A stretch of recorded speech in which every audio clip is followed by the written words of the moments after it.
Assalamualaikum warahmatullahi wabarakatuh. Perkenalkan, nama saya Abzul Arifin dari kelas MP 4401 yang akan mempresentasikan hasil review paper saya yang berjudul Perubahan Perilaku Konsumen Terhadap Perubahan Harga Produk Setiap Tahunnya.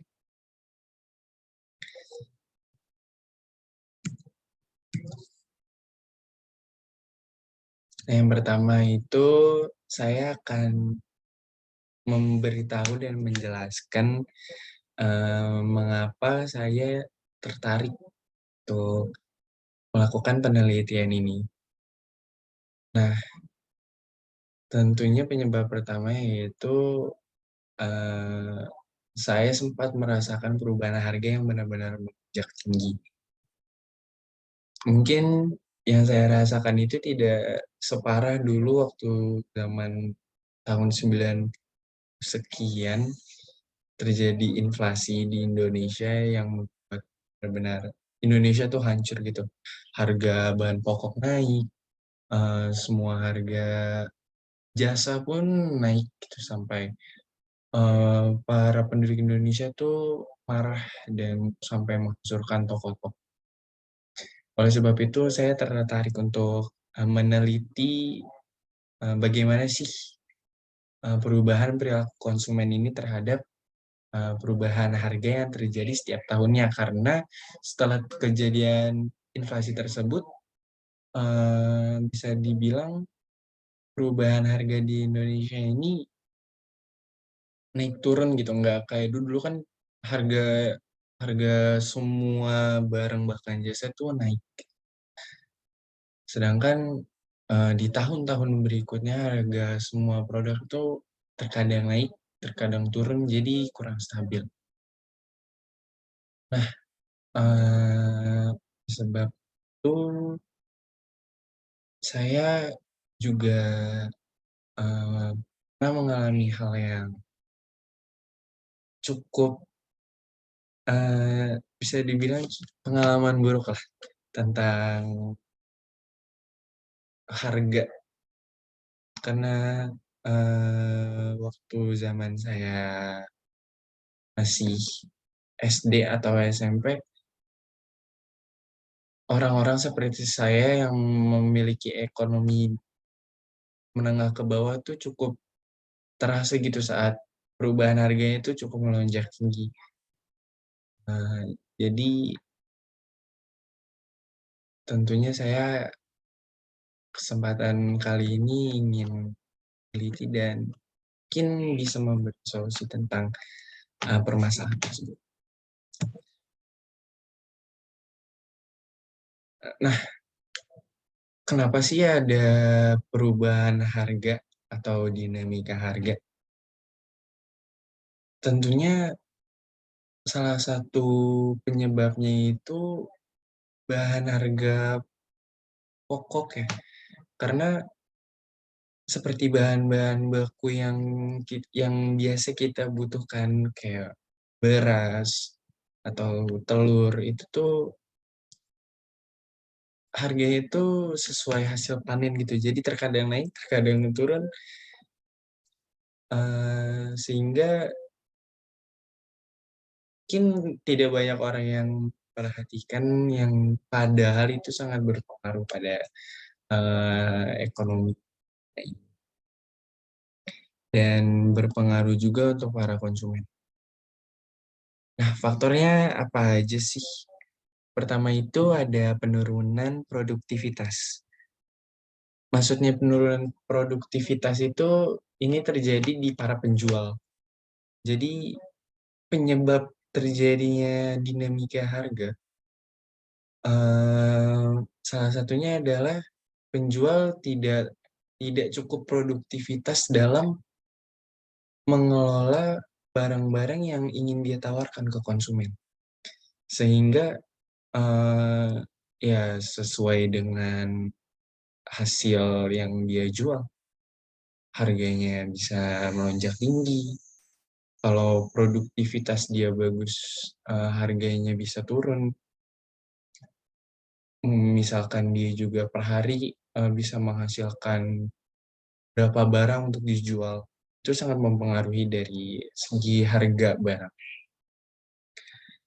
Nah, lalu yang kedua ada pengambilan keuntungan yang berlebih.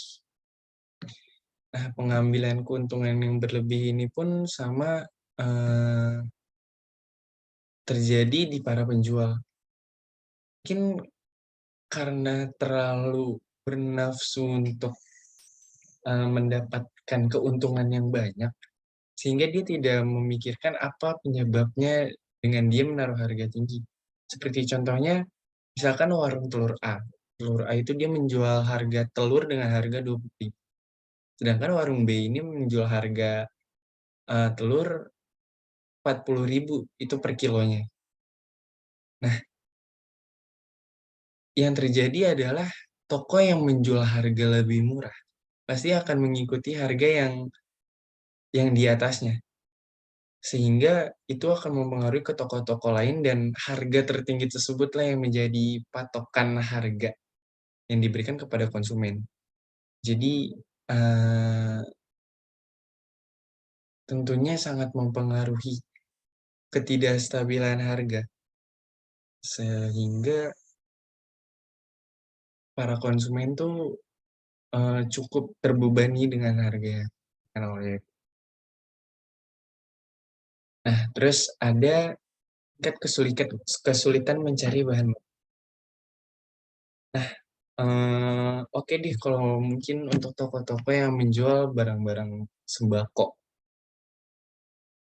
Tapi untuk toko-toko atau brand produk yang menjual barang seperti elektronik, menjual barang seperti pakaian, terus mungkin kendaraan, mereka kan memerlukan bahan baku ya.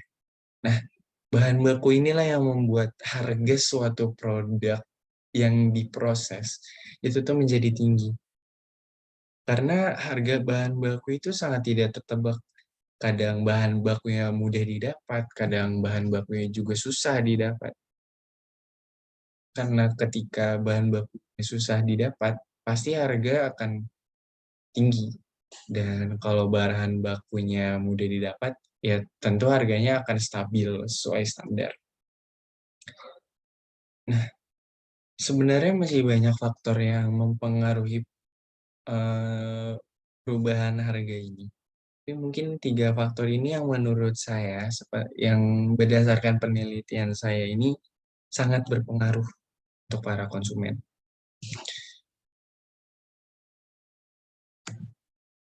Sekarang kesimpulannya, saya sempat mewawancarai beberapa konsumen, entah itu dari keluarga saya, dari teman saya.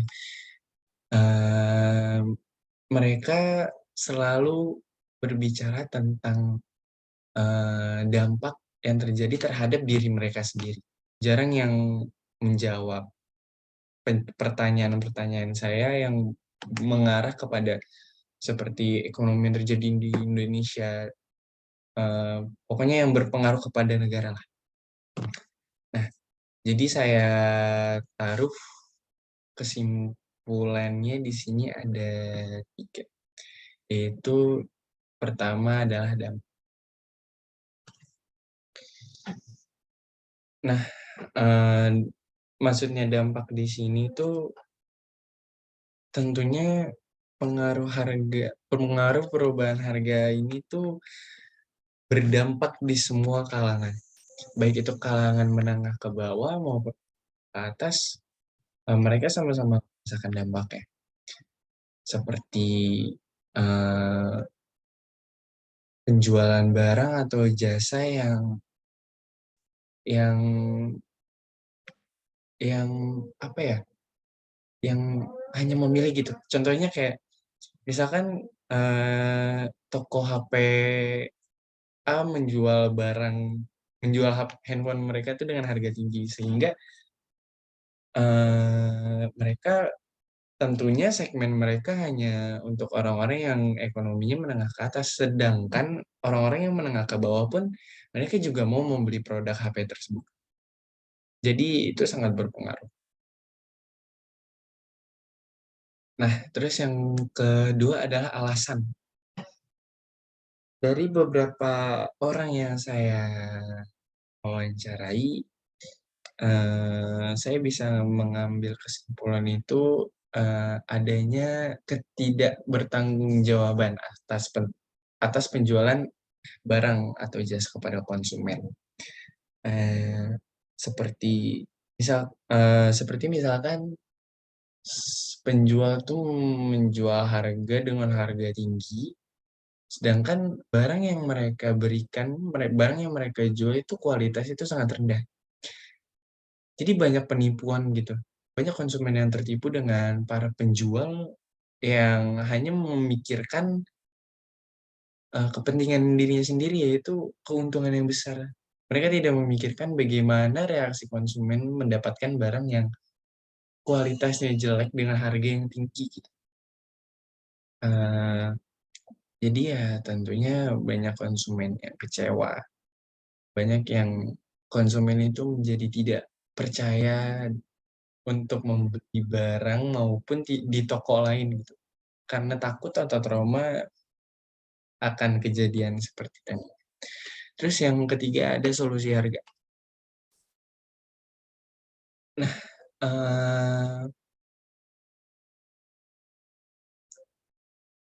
sebenarnya ini tergantung pribadi para penjual masing-masing dan sikap konsumen terhadap penjual.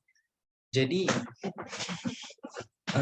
saat penjualnya bertanggung jawab, penjual memberikan harga dan barang yang bagus kepada konsumen, tentunya itu akan, memperbaiki perilaku konsumen yang bisa dibilang cukup negatif kepada perubahan harga ini.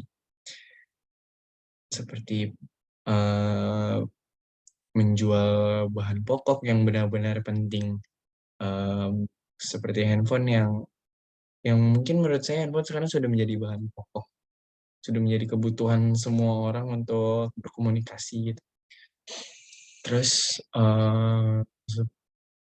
ada jasa seperti Gojek atau misalkan kita butuh, tukang masak, kalau mereka memberikan servis yang bagus ke kita dengan, baik itu dengan harga mahal sekalipun, konsumen pun pasti akan puas dan akan mewajarkan atas hasil kerja yang diberikan gitu.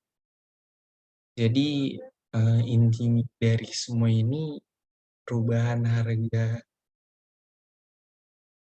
perubahan harga ini tuh sangat penting lah untuk diperhatikan, karena tidak karena banyak konsumen yang cukup resah dengan perubahan harga ini, dan para penjual harus mengerti, bagaimana cara memberikan layanan yang terbaik kepada konsumen. Sekian dari saya tentang penelitian perubahan harga ini, semoga bermanfaat. Maaf jika saya ada salah kata. Assalamualaikum warahmatullahi wabarakatuh.